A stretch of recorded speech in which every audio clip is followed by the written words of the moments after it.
Some time ago, we scrutinised the mentors in games whose teachings were about as useful as a cotton candy lifeboat. But it turns out the world of computer entertainment is sorely lacking in decent mentors, because you lot filled the comments section of that video with many, many more examples of terrible teachers. Don't write down anything this lot have to tell you. Here are your suggestions for the worst mentors in gaming. Beware spoilers for the following.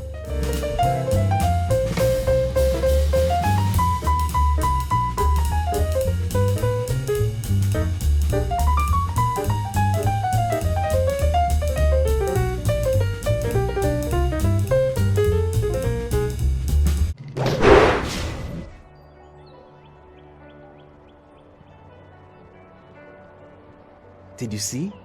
Master Lee was watching. He may not show it, but he clearly takes pride in watching his students practice.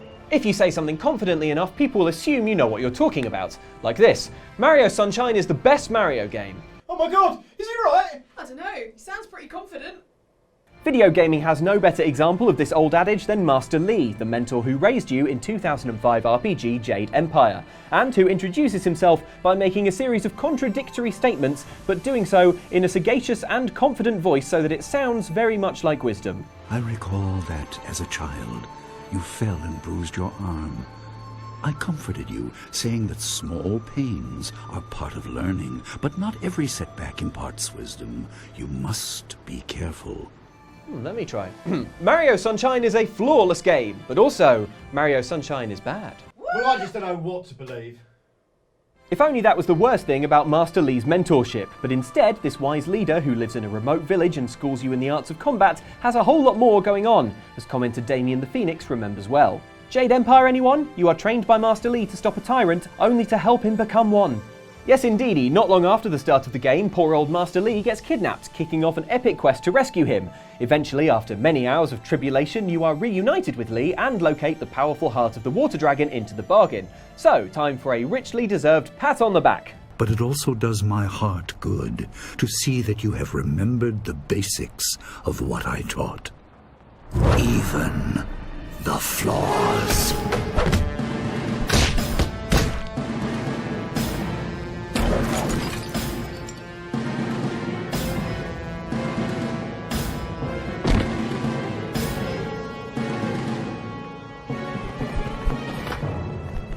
Pat on the back, fatal punch to the ribs, tomato tomato.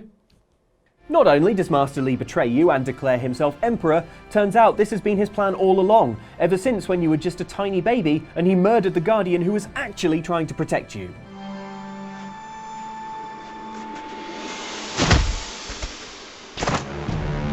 So yeah, Master Lee was playing the very long game, waiting for his chance to use his students to seize unimaginable power, which, hey, gives some of that early dialogue a bit more resonance in retrospect. Damn you, Master Lee.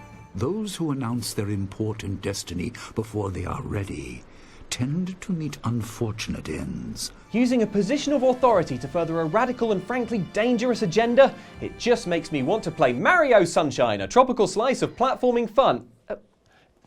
It deserves reappraisal. It's moving on. Okay, no, don't worry, I've got it. This should slow it down. No, makes it go faster. Uh-oh. Power up initiated. Okay, don't panic. All right, stop panicking. I can still stop this. When you wake up from a very, very, very long sleep in an abandoned science facility, you need someone calm to help you acclimatize. Hello? Immediately. Any test subject Are you not gonna open the door at this time at any will time? be assumed to have exercised his. Oh God, you look good. Looking good, actually. Are you okay? Are you? Don't answer that. I'm absolutely sure you're fine. There's plenty of time for you to recover. Just take it. Please prepare for emergency evacuation. Stay calm. Unfortunately for Chell, in Portal 2, she has Wheatley. Wheatley is a personality core unhappy with his lot at Aperture Science, and he's here to tell you how to play the game and get around the Aperture facility. Which is fair enough, as he should know his way around the place better than you. On the other side of that wall is one of the old testing tracks. There's a piece of equipment in there that we're gonna need to get out of here. I think this is a docking station. Get ready.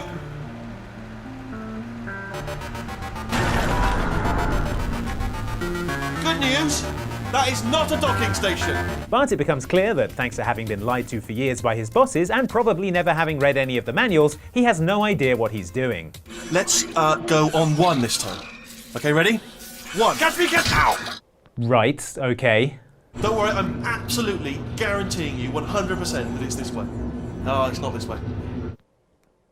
Right, I'm gonna have to hack the door so that we can get at it. Technical, you'll need to turn around while I do this. Done!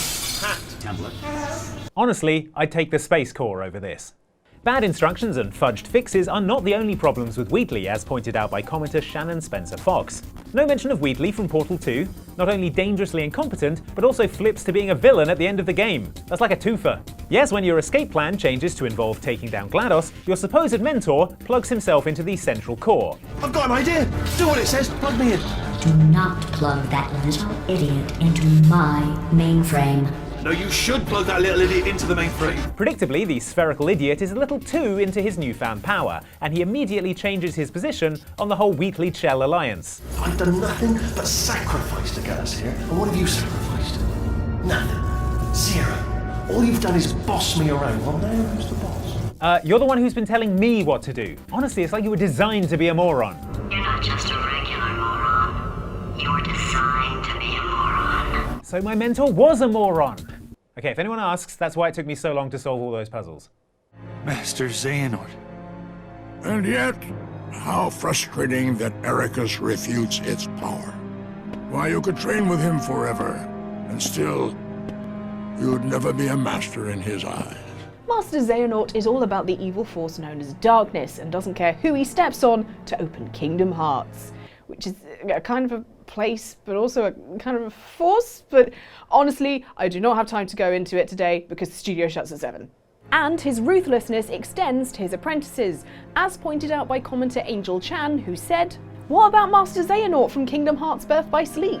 See, when Xehanort's light-loving buddy Master Ericus invites him to watch Ericus's apprentices Terra and Aqua become Keyblade Masters in a Mark of Mastery exam, Xehanort spots the darkness in Terra that makes him fail.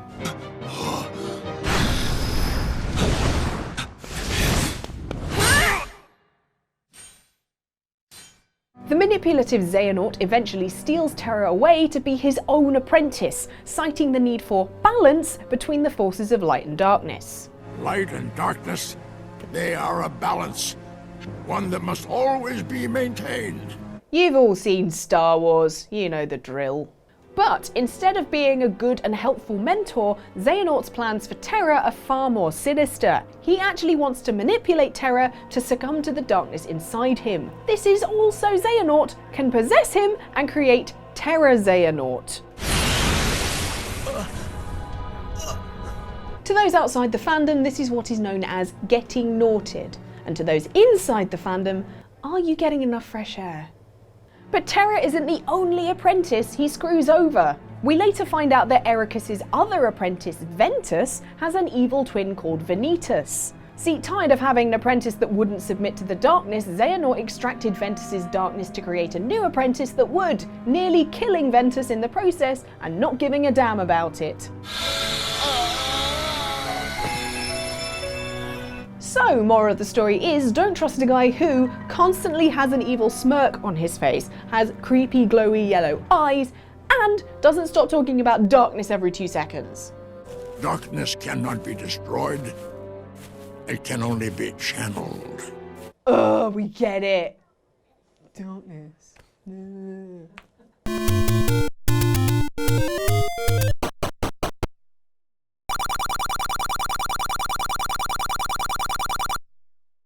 Few lines in games are so iconic as "It's dangerous to go alone, take this." Except whatever that talking rabbit says in Star Fox. Roll out the barrel or something? I don't know, no way I'm listening to a talking rabbit. Gaming's most quoted bit of dialogue comes right at the start of the very first Legend of Zelda game, when Link receives the only bit of guidance he can expect before kicking off his life or death quest. A famous line, but as commenter Schwarzer Ritter notes, not an especially helpful one. Mr. It's dangerous to go alone. All he does is push a wooden sword into your hand and that is all the mentoring you get. Now, we don't know for sure that the sword this elderly NPC leaves you is made of wood, but it certainly looks like it, especially compared with some of the other swords in the game, which seem decidedly sharper and more useful.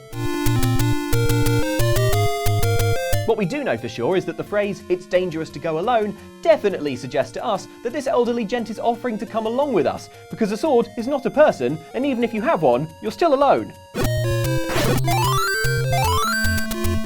if anything so helpful was in this bloke's plan, he clearly changes his mind, because the second you pick up the sword, he's out of there. Best of luck, Link. Hope you figure out where the hell you're going. Bye! In fact, Nintendo seems to be keenly aware that the old man who leaves you the sword is less than helpful.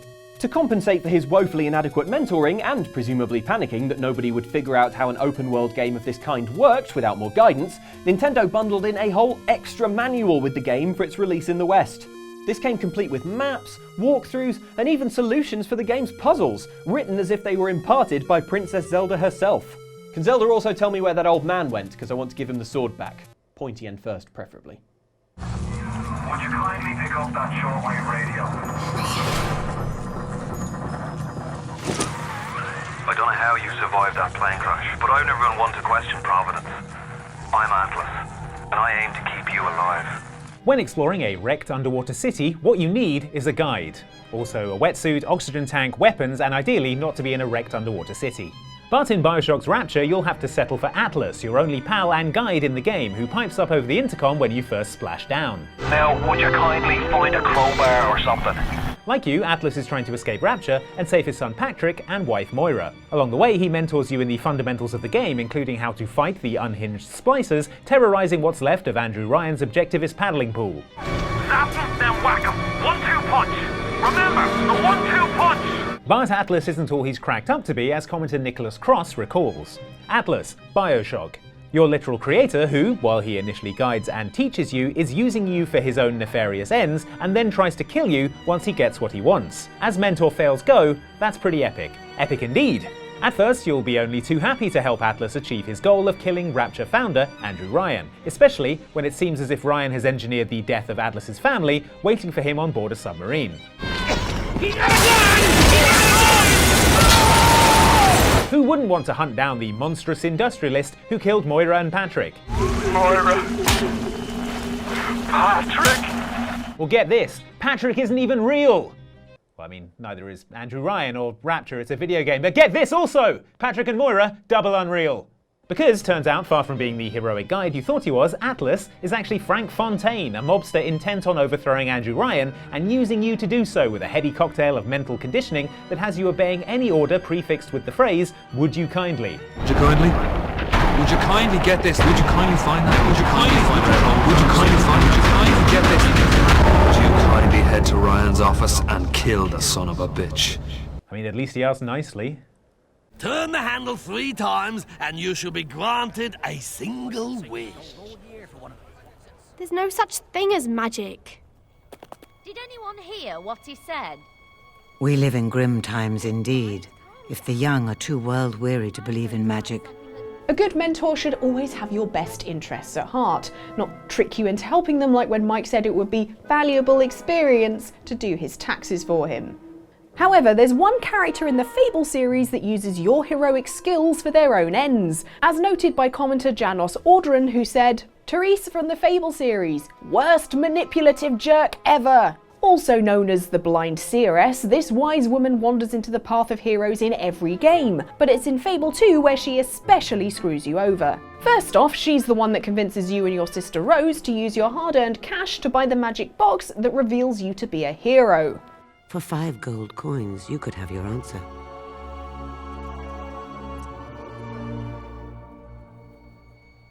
Listen to me, Rose. At the end of that week, you and your little sparrow would be no closer to your dream, no closer to the inside of that beautiful castle. Okay, fine, reveal your destiny and all, except for the fact that her advice gets you summoned to Castle Fairfax and your sister Rose killed by Big Bad Lucian.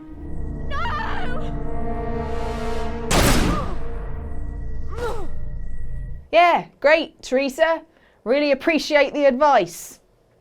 Sure, she raises you after you get thrown out of a window, thanks to her, and gives you guidance on your quest for revenge, which you need to get, thanks to her. Do you remember where your caravan is? But Teresa sets you on a path that leads to you becoming a guard inside the spire, ostensibly to rescue your magical pal. You spend years overseeing construction on this particularly unhappy place, where you are heartbreakingly not allowed to bring your dog. What? I know, right?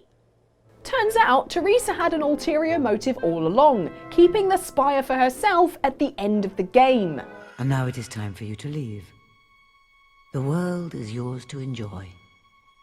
But the spire is mine. Be gone.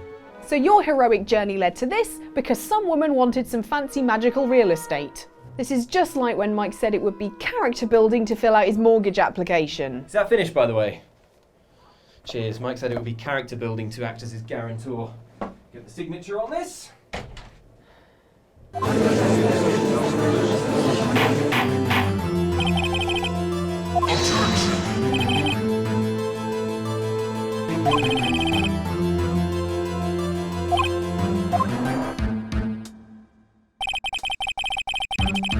What more could you want in a mentor than a perfect professional record? For them to dress like a 16th century vampire is the answer. And here comes prosecutor Manfred von Karma of the Ace Attorney series to tick both those boxes. A fearsome lawyer who, in his 40 years of dominating the courtroom, has never lost a case. And into the bargain, looks and sounds like he sleeps in a coffin all day, then fronts for a doom metal band in the evenings.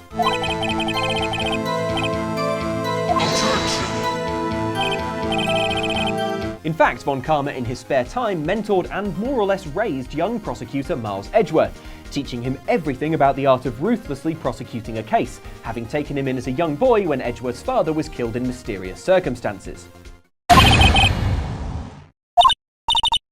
You might think von Karma recruited the boy out of charity or because he saw potential in a young Edgeworth's blossoming love of needlessly formal neckwear. But in fact, von Karma is a very bad dude, as commenter John Smith recalls when they suggest, what about von Karma from Phoenix Wright? Because turns out von Karma not only murdered Edgeworth's dad back in the day, but having raised his protege to be a successful attorney moulded in his own image, then conspires to frame poor Miles for another murder.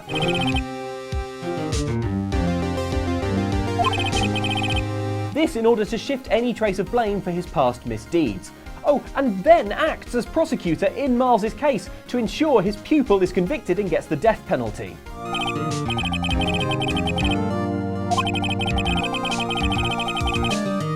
Petitioning to have your student put to death is a move reserved for very bad mentors indeed. And my clarinet teacher, Miss Horsley. Don't worry, Miss Horsley, I'm sure I'll master my embouchure soon.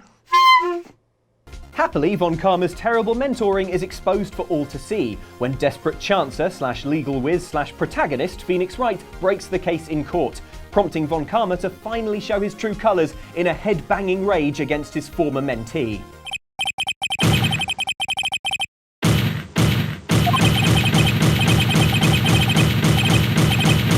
Yikes! Imagine a teacher hating you that much. Just makes you wonder if von Karma... No!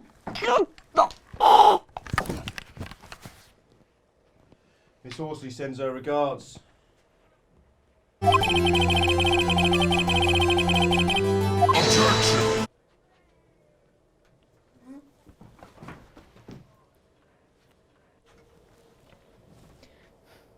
So, those are some of the mentors in games that were just not very good. They were either mean, they were just, not helpful, or just a bit dumb and just thoughtless and didn't really look after you. But thank you so much for your suggestions. They're amazing. If you have any others, do feel free to pop them down in the comments down below. But also, if you would like to see some other things, like maybe you wanted to learn another language in a video game, well, here are the languages. We're not going to tell you because we're bad mentors, but we're going to say, we wish we could learn them as well. And then do you want to learn how to get around things that block your path in games? You will actually be told that over on Outside Xbox. But if you enjoyed this, do subscribe, hit the bell. We'll see you next time. Bye! You're right. Yeah, the weirdest dream.